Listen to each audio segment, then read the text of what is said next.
Chapter 1, The Implantation, Purified or Erased.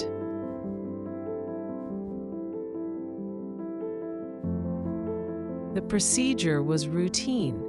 I'd seen it hundreds of times, though never from this side. They strapped me to the table, the cold metal biting into my skin. The air smelled faintly of antiseptic and something earthy, like freshly turned soil. Dr. Zev approached, his face impassive. He held a slender silver instrument, its tip glowing with a soft internal light. "Ready, Subject 47?" he asked, his voice devoid of emotion. "Yes, Doctor," I replied, and then repeated, my voice reverberating, but strangely detached. He made a small incision near my clavicle. It didn't hurt. Not really. Just a dull pressure. Then he inserted the instrument. A tingling sensation spread through my body, like 1,000 tiny roots unfurling. It wasn't unpleasant, strangely invigorating. "The seed is implanted. Growth will begin immediately," Dr. Zev stated, his gaze fixed on a monitor displaying a complex graph spiking rapidly. The process should be complete within 72 hours. He stepped back, observing me pensively. The tingling intensified. Something was shifting within me, burrowing, growing. I could feel a subtle pressure against my organs, a constant, gentle expansion. I glanced at my reflection in the polished steel of the table.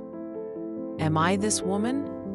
I wondered as I watched my skin take on a faint green tinge near the incision. Later that evening, I had a vivid dream. I stood in a vast, fertile field. Giant, luminescent plants towered around me, their leaves shimmering with an ethereal glow. Each bore a single perfect seed, radiating a warm golden light. As I reached out to touch one, I felt a powerful pull, a sense of cleansing, a sense of resumption. Then I woke up. I felt lighter and cleaner in the morning, distinct from how I felt yesterday. The green tinge around the incision had grown more pronounced. Dr. Zev ran more tests. The graphs were even more dramatic this time. Lines depicting various biomarkers, stress hormones, indicators of negative emotions, were plummeting.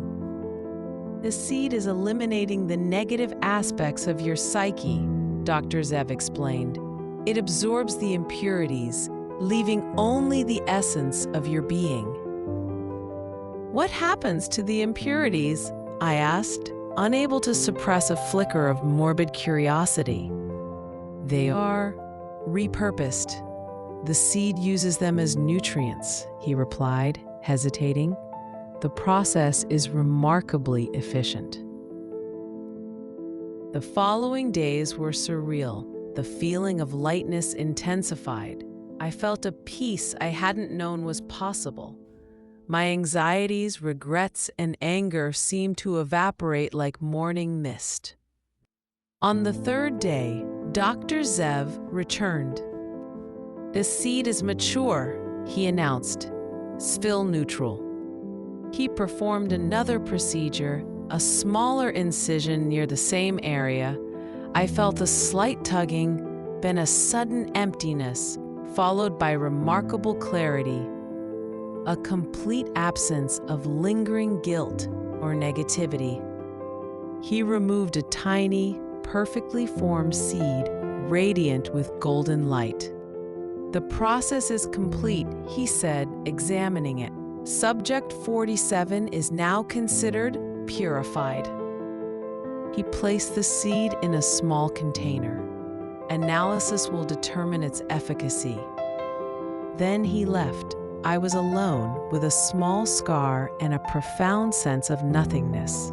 a purified emptiness. Was this what I wanted? Has this truly restored me to what I was meant to be? Was this actual purification, or simply the removal of the very things that made me me? The question lingered unanswered in the sterile, quiet air.